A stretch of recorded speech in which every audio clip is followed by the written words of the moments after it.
我一直以为我的婚姻还算不错，虽说公婆从不待见我和女儿，但至少许明对我和女儿还是挺不错的。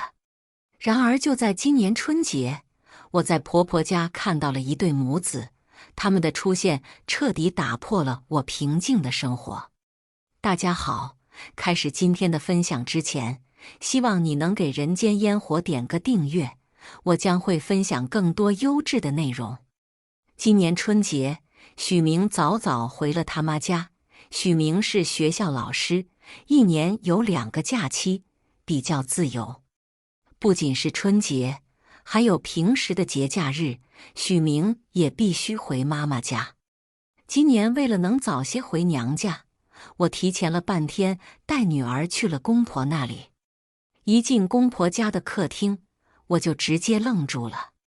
一个5、6岁的男孩跪在地上，向公婆磕头。我清楚地听到他在叫：“爷爷奶奶，新年快乐！把大红包给我拿来。”我不认识这个小男孩。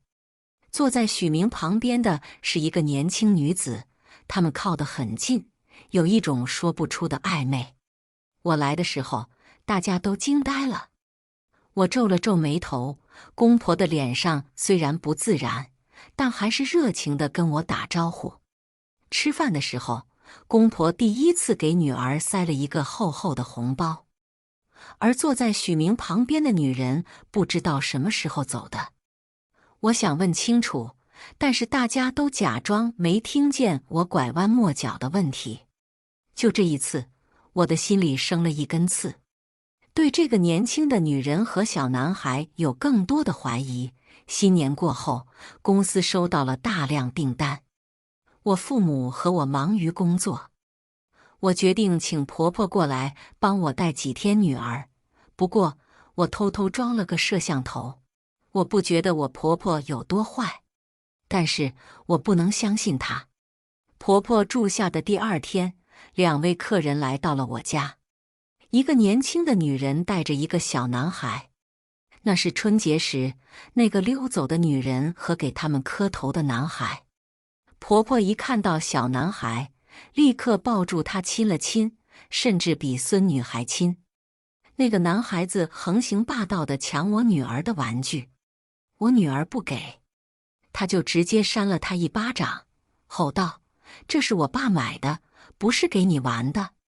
他父亲，我家里怎么会有他爸爸？”那种可怕的感觉立刻涌上心头。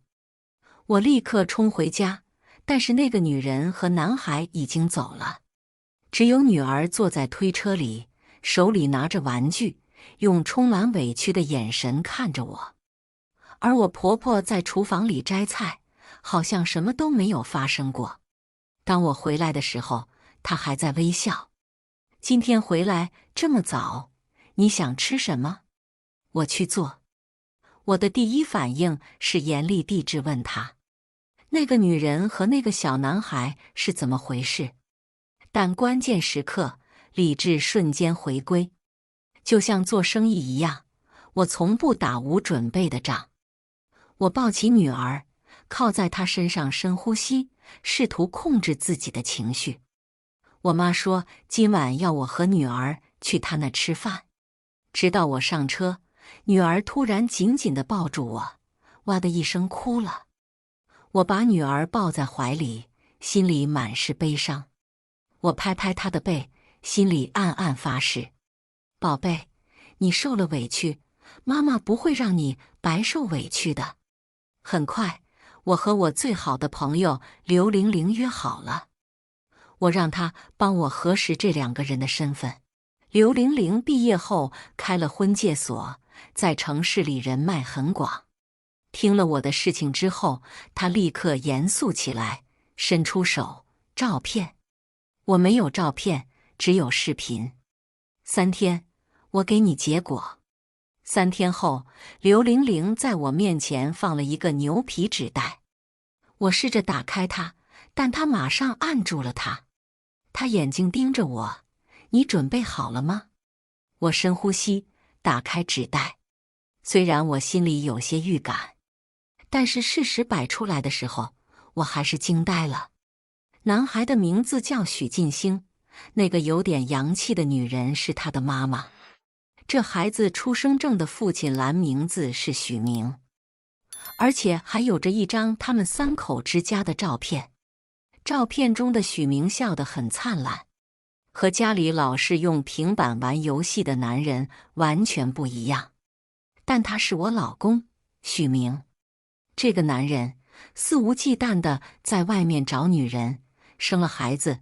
要不是春节，我撞见了那精彩的一幕，婆婆大张旗鼓地把小三和小男孩带回家，我怕我还会被一些人蒙在鼓里。忍着眼泪，眨眨眼睛，我好久都没说话，手握紧拳头，指甲刺入肉里，差点掐出血来。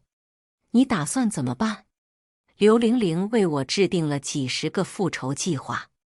她还说，如果不解恨，就找几个哥们教训教训这个渣男。的确，我希望他现在能死。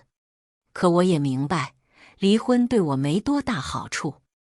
而且他家这些年的所有开销大部分都是我承担的。如果离婚了，我所有的努力都是用肉包打狗，没有回报。我不在乎钱，但吃哑巴亏从来不是我的风格。更重要的是，我想让他们偿还我的女儿所遭受的不公正。我看着刘玲玲，我要你这样做。我告诉她我的复仇计划。我想拿回我所有的资产，让这个家里恶心的人得到他们应得的报应。我的第一步是瓦解家庭，先从许明的弟弟许留元开始。我让刘玲玲帮小叔子许留元介绍对象。刘玲玲在介绍人的时候真的很得心应手，第2天就带来了一个时尚漂亮的女孩，她的名字是小宁。而小叔子许留元已经是盛装打扮了。小宁举止得体，谈吐得体，性格温和。小叔子一眼就爱上了小宁。回到家，他兴奋地搓着手，婆婆也跟着高兴。我关掉手机，看向刘玲玲。这个女孩，我有点担心，希望不要伤害她。伤害她？刘玲玲眉眼忍不住笑了。我们一起光着身子长大，我能不知道你肚子里的花花肠子吗？我选的人你不放心，谁跟你一起光着身子长大的，滚出去！我笑着送走了刘玲玲。接下来会发生什么？我不禁笑了，非常期待。由于小宁的家境很好，小叔子不能在她面前丢面子，于是开始找婆婆要钱，而婆婆就开始拐弯抹角地向我要钱。她认为和以前一样，随便问问，我就高兴地把钱拿出来。而这一次我全当没看见没听见，出去打电话了。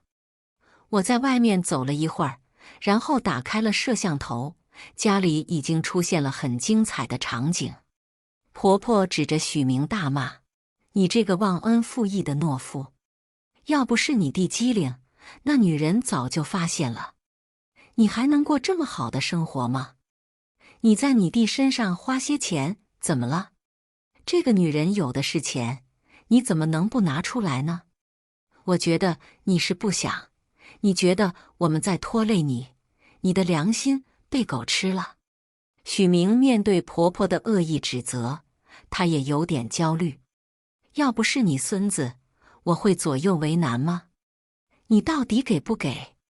婆婆跳起来打许明，全家人鸡毛遍地，令人作呕。小宁是刘玲玲的最佳助手，当然，她所有的真金白银和服装品牌都是婚介所的道具。我看到小宁和许留元说话时，她的脸上充满了羞涩，但是电话一放，脸上就充满了不屑。而对于许留元而言，他认为他们的关系进展迅速，已经到了谈婚论嫁的地步。当然，许留元付出的成本也很大。在小宁有意无意的建议下，他开了好几个网贷平台。在紧急联系人的地方，他输入了许明的手机号码。毕竟，只有亲戚才有更大的机会通过审核。姐，接下来怎么办？刘玲玲向我走来，脸上带着微笑。许留元向小宁求婚了，这已经够快了。接下来，婆婆应该出面了。毕竟房子对于结婚这种大事来说才是最重要的。这些年来，我帮婆家承担了很多费用。我婆婆曾经提过，她想在城里买房。她当时说得很好，说不要太大，到时候她白天来帮我们照顾孩子，晚上回去住，这不会影响我们夫妇的生活。我当时也把这件事提上了日程，但是我妈妈不同意。几百万不是一笔小数目，所以这件事就搁浅了。因为这个原因，我婆婆经常偷偷责怪我妈。现在既然许留元已经求婚，婆婆肯定会提买房的事。果然，她没敢直接告诉我，而是让许明先通知我。没钱。我冷冷地说了2个字。许明转一转眼珠，盯着我。现在公司的订单那么多，就几百万拿不出来。就几百万？我揶揄道：许老师，你说的话这么容易，你为什么不出呢？那是你弟弟，不然还有谁能在关键时刻帮你挡刀？许明脸色突然变了，拿起手机又开始玩游戏。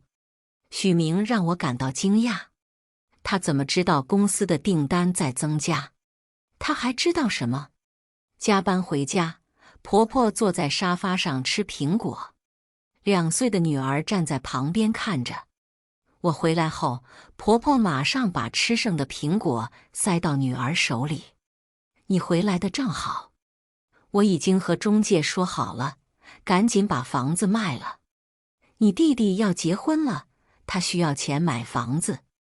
我扔掉了女儿手里的苹果，看看房子，看了看玩游戏的许明，冷笑：好。我婆婆大概没想到我会答应的这么干脆，满脸抑制不住的高兴。但是我脸上接着又说：妈，这房子是我和许明的名字，我同意卖了，就怕你儿子不同意。他怎么敢？婆婆瞪了许明，如果他有孩子，就突然停下来，惊慌地看着我。我茫然地抬起头说：妈妈，怎么了？没事的，没事的。婆婆说了几句，赶紧跑了。我决定把房子低价卖给刘玲玲。当然，她没有站出来，但是她的哥哥和嫂子站出来了。但当我打电话到房管所让许明签字时，他冷冷地说：我不同意。许明阴狠的眼神盯着我，即使我尽力控制自己，但是也会感到有点紧张。他知道我的计划了。当我选择嫁给许明的时候，刘玲玲就劝我，说这个人可怕又忧郁，你怎么会跟他在一起？该不是奉子成婚的婚姻吧？在我看来，刘玲玲说的男人眼中的忧郁是一个男人稳重的标志。但是现在，我真的很后悔。我发现，即使我在商界打拼了这么多年，在许明面前还是太不成熟了。幸好刘玲玲的大哥打来电话，我故意把扬声器打开。大哥在那边愤怒地喊道：于丽丽，你什么意思？你说你想卖房子，我们付了定金，现在房屋委员会一上午都在等你，你想放我们鸽子吗？我告诉你，如果你反悔，我们就起诉你。这也是我提前告诉刘玲玲的。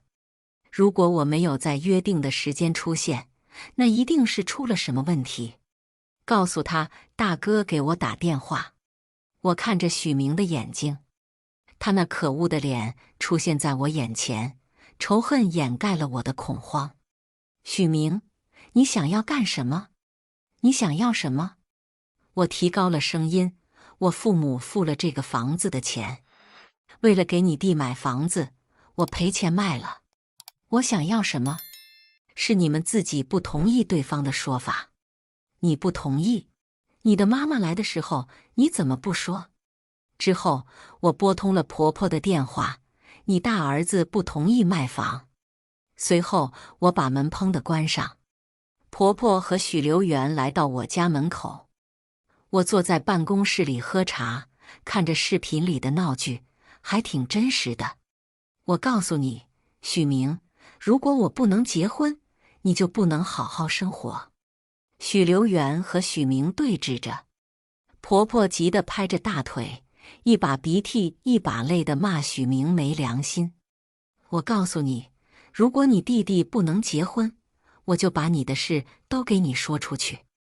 我去你们学校告诉你们校长，你家有一个老婆，外面还有一个小老婆。他脸色铁青，抓到许留元就把他扔出去，瞪着妈妈，我到底是不是你亲生的？你要这样伤害我？我婆婆有点胆小，不敢说话。我告诉你，如果你敢再谈卖房子的事，许明盯着他的眼睛，好像要吃了他的妈，我跟你断绝母子关系。你不能再从我这里拿1分钱了。香心和静心，闭嘴！许明咆哮道：“你现在最好安静的生活，别烦我，否则对我不好，我也绝不会让你开心。”只见许明坐在沙发上，盯着镜头，我的心震惊了。许明的聪明远远超出我的想象，我有一种危险即将来临的感觉，然后就平静了下来。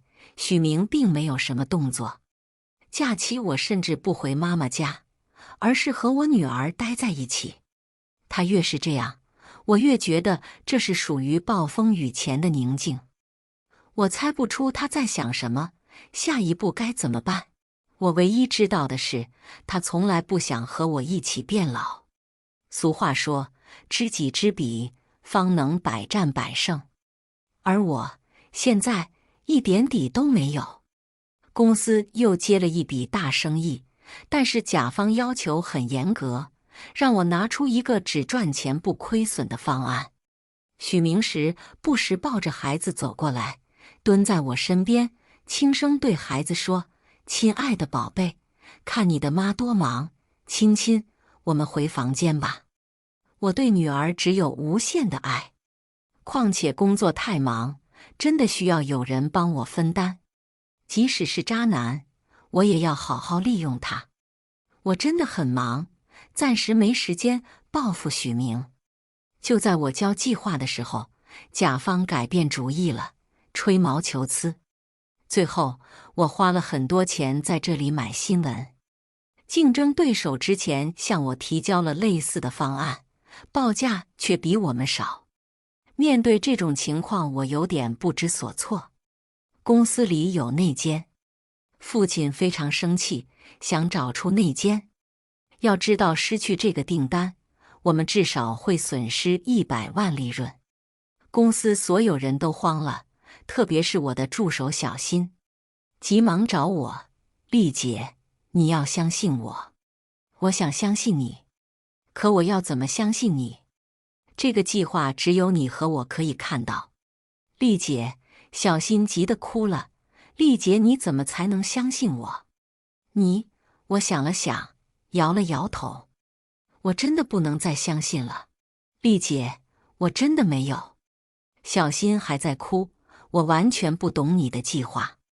的确，这个方案的技术术语太多了，连我一个理科生都特别难做。突然心里咯噔一下，理科生？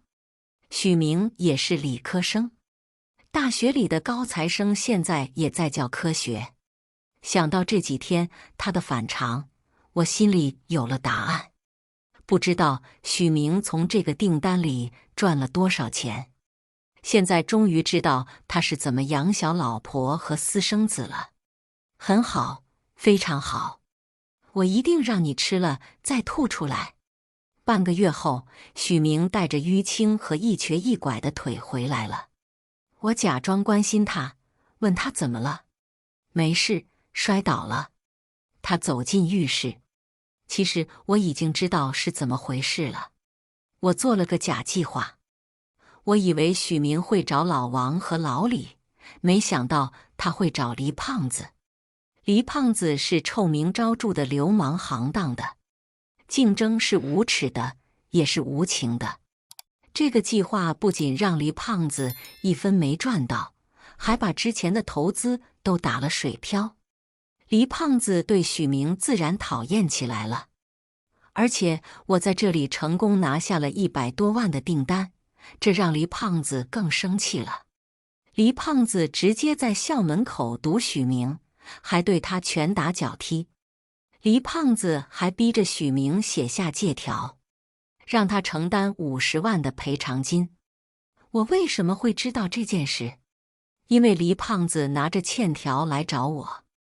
你男人欠的钱，也就是你欠的钱。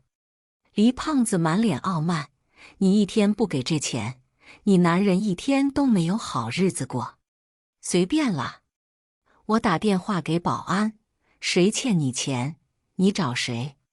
你怎么对付他是你的问题。黎胖子脸黑了。至于许明有没有钱交，黎胖子会怎么处理他，我就不考虑了。黎胖子这个人不会吃亏，他肯定会让许明付出沉重的代价。我现在只想快点解决和许明的关系。小宁奉刘玲玲之命，1个月内不买房，就跟许留元分手。当然，小宁也给许留元留了准备的时间，哪怕只是首付，只要有房子，我嫁给你就放心了。这么合理的说法，让许留元无话可说。而且2个人相识之后，许留元花的钱就像流水一样。据我粗略估计，许留元欠网贷至少10万元。如果他不结婚，他将一无所获。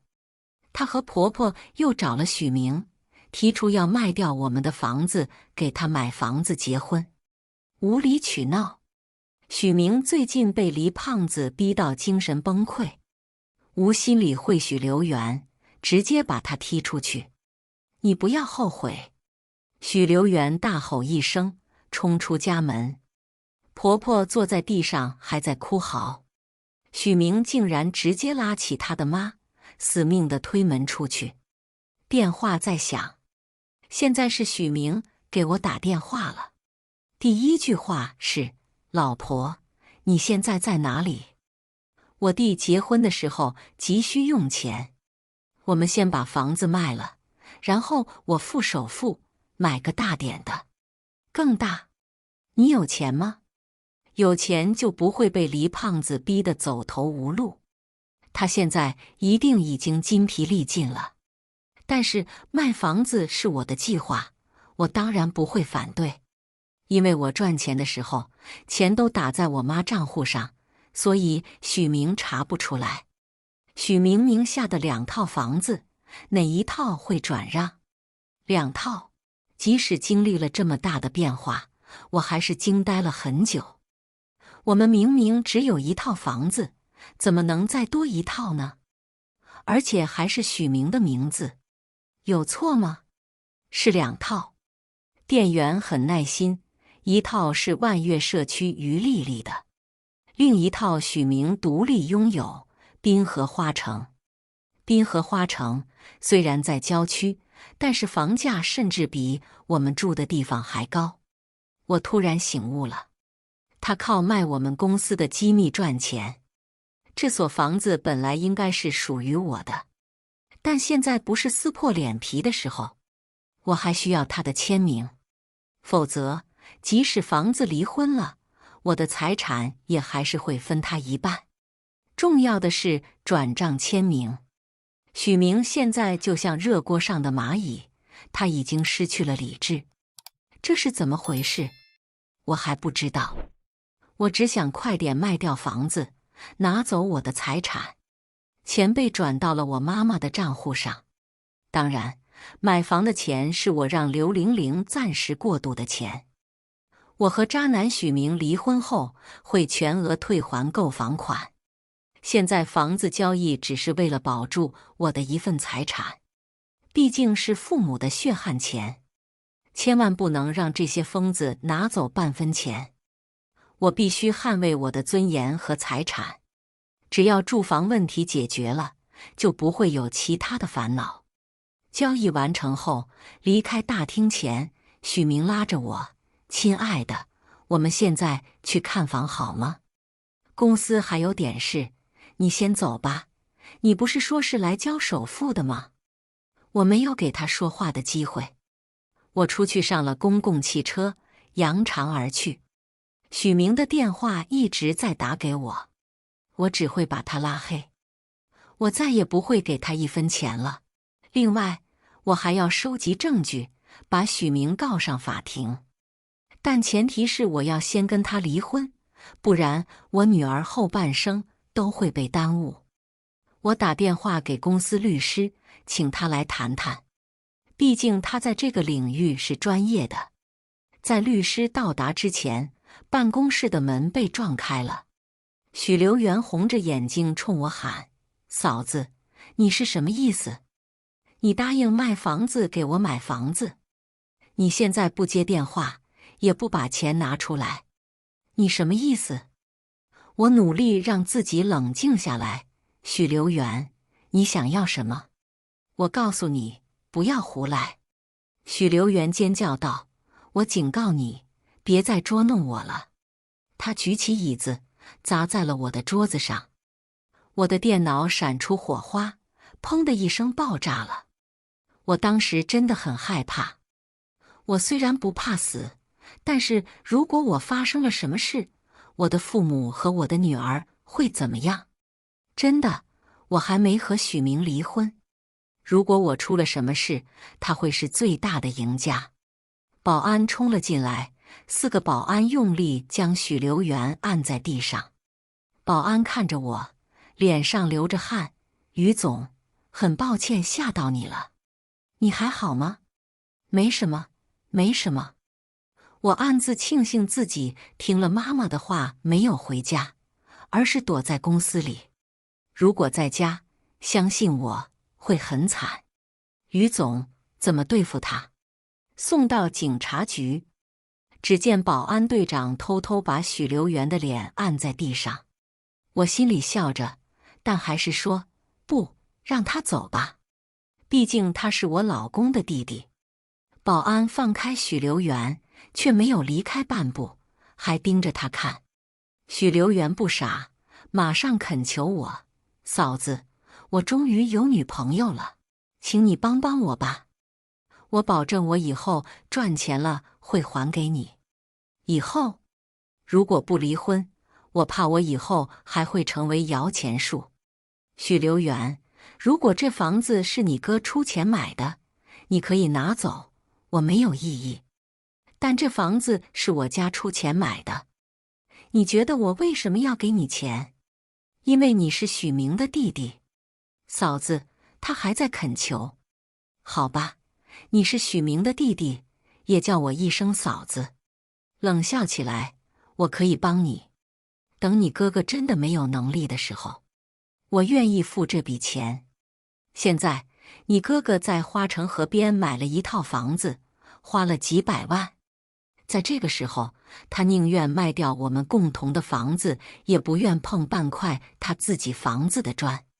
他有没有想过，还有你这个弟弟？许留元的脸涨得通红。你说，你哥哥不愿意付这笔钱，我作为一个局外人，你强迫我拿这笔钱，合适吗？许留元已经走了，我看得出他充满了愤怒。这并不妨碍我继续和方律师谈财产分割的问题。在方律师的指导下，我起草了离婚协议，保留了所有证据。我有预感，这个时候他家里有一出好戏。这一天的事情太多了，时间过得很快。转眼就该下班了。今天许留园事件后，我不能回家了，我要回我妈妈家住几天。就在公司楼下，一个长头发的女人发疯似的冲了进来，她扑通一声跪在我面前，求求你，求求你，救救我儿子，他出事了，静心他出事了。我花了很长时间才认出是年轻的小三，我立即示意保安过来把她赶走。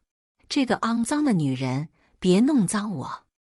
但她紧紧抱住我，拼命磕头，声音嘶哑。我也恨她，但毕竟我没有许明那么残忍。你走吧，我救不了你，只有你孩子的父亲才能救他。没用，没用，只有你，许留园只听你的。最后，在他的要求下，2个保安陪着我，开车送他去了滨河花城。保安在门口，我跟着那个女人进了房子。这房子比我家大很多，装修极其豪华。闷哼一声，客厅里许明正跪在地上，而许留园坐在沙发上，抱着许进兴。一开始我不明白，女人也跪在地上。二哥，我求求你，孩子是无辜的，请你放过他。你大嫂我已经请来了。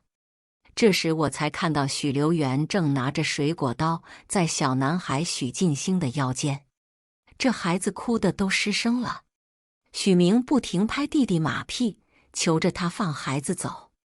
这房子是给你的，真的是给你的，放开进兴，他是你侄子。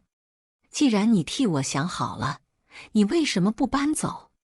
许留园问许明。我们马上搬出去，这房子真的是给你的。晚了，许留园说，我不要房子，我要50万，马上给我。许明看着我，你什么意思？这个时候还想让我买单吗？我有点怀疑许明的脑神经不正常。但是呢，等等，为什么我觉得不对劲？他们是故意为我表演的吗？毕竟他们是兄弟。况且许留园离开我公司已经4、5个小时了，这出戏不可能是刚开始。不好意思，我还有事，先走了。我不想再待下去了。